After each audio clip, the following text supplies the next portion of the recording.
Toronto is in the dish with one spoon territory, and I acknowledge that Toronto Metropolitan University is on Treaty 13, which is the treaty territory of the Mississaugas of the Credit First Nation, and its land and waters have been stewarded by the Haudenosaunee, the Huron-Wendat, and the Anishinaabe.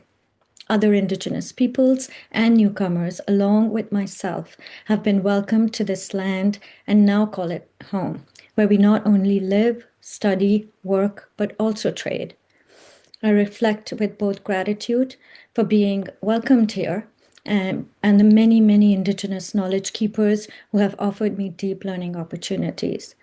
Using Zoom, I also want to acknowledge the resources that are drawn from the land for this technology that enables us to connect today. Miigwech.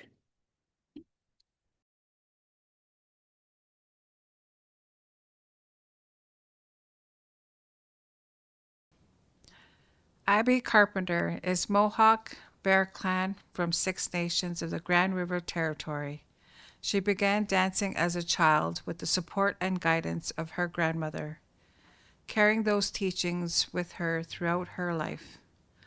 Over the years, Abby has learned and danced in all dance categories, including women's traditional, jingle dress, fancy shawl, and smoke dance. Today, her most cherished style is the jingle dress. Abby is a graduate of the Juris Doctor program, class of 2024, from the Lincoln Alexander School of Law at TMU. Whether working in legal and policy spaces within community or in the powwow arena, Abby is guided by honoring our ways of being and upholding responsibilities to one another, to community, and to the land, creating pathways for future generations. I introduce myself to you in the Cayuga language. My Mohawk name is Jagutstalongo, which means she comes against mountains. My English name is Abby Carpenter. I'm Mohawk Bear Clan, and I grew up on the Six Nations of the Grand River Territory. I come from a family of hereditary chiefs. My great-grandfather was Onondaga chief of the Lower Cayuga Longhouse, and my grandfather was a Cayuga language speaker, so I learned Cayuga language at a very early age. I was first brought into the powwow circle by my maternal grandparents. We went to support my great-uncle Oliver Kent, who was one of the original families of the Grand River Champion of Champions powwow. And from that moment, I carried that responsibility with me. Over the years, I've been blessed to the teachings of the women's styles from women's traditional, fancy shawl, smoke dance, and the jingle dress. Today I dance jingle. For me, this is not just a dance, it is medicine and healing. Every step I take, every sound of the cones carries prayers of healing for our people, for our families, for our community, and for our spirit. I'm guided by our teachings to honor who we are, to uphold our responsibilities to one another, and to create good pathways for the next generations. Nyawa for allowing me to share this dance with you. I received the teachings when I was really young. What I was taught was that the jingle dress dance comes from Maggie White from Whitefish Bay. And when she was really young, she was really sick, and her grandfather had had a dream about her dancing in the jingle dress and dancing to specific songs. And so when he had this dream about her being healed through dancing this type of style, he had the dress made for her. And the dress was of cloth, and also the what they used for jingles at that time was deer toes. And so when they had put her in the dress and they began singing the song, she danced around in a circle 3 times. Initially, the first time around, she needed help from her family. And then the second time around, she just kind of got more feeling better. And so that was the teachings that I was learning as a kid when I was starting to dance jingle. And you see, my daughter actually made this dress for me last week. So it's really nice to finally be able to have a new dress, and usually I'm the one that makes the dresses. So these colors are our family colors. They are maroon and brown and the cream color, bone color. And so what I have on my wrists are brass cuffs that are hand printed, hand stamped. And then the leather here is deer hide, smoked deer hide. And then I have velvet on the top here.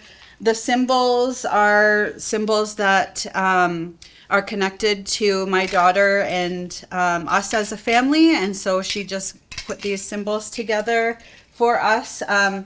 We also use eagle plumes, and they come from the underneath the eagle's tail. So we wear those. My moccasins are also from smoked deer hide, and then the red elements of my my moccasins are dyed horsehair, and my jingles are made of snuff cone tin lids. And with every jingle that is sewn onto the dress, a prayer goes into every one. And flowers are something that we always include in our designs, in our beadwork, and in our outfits. And so my daughter had also made this. Like we call this our regalia and not, or outfits. We don't call our clothes costumes, because costumes are something that we dress up as to pretend, like on Halloween, whereas our regalia is who we are, and it's our clothing. So for the first demonstration of the women's jingle dress dance, I'm gonna show you how to do the steps for a straight song. And so the first thing that we want to do is put our hands on our hips like this. And then the next thing that we're gonna do is we're gonna kind of make a little step. So we'll start with our right foot, and then we'll make 2 steps with our right, and then 2 with our left, and then we'll do 2 with our right, and then 2 with our left, and then from there we'll add a little bounce. So then we'll do 1, 2, 1, 2, and then so when we're dancing, we're always dancing with our posture and our back straight. And then when we're moving around, I'm like thinking when we're moving around.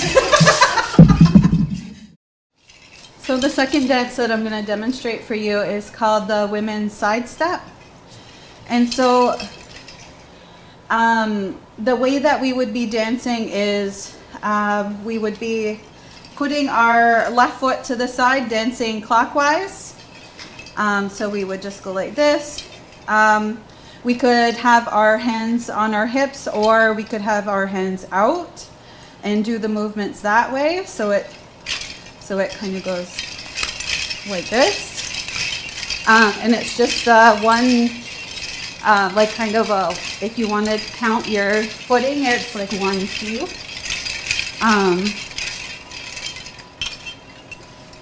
I'm just trying to think. There's also an honor beat in the side step as well. And at that point, you can also raise your hand, or you don't have to raise your hand. You could also raise your fan if you have a fan. In our teachings for women's side step is that we don't pass each other when we're dancing all together. And that's all I can think of right now.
dancing dolls.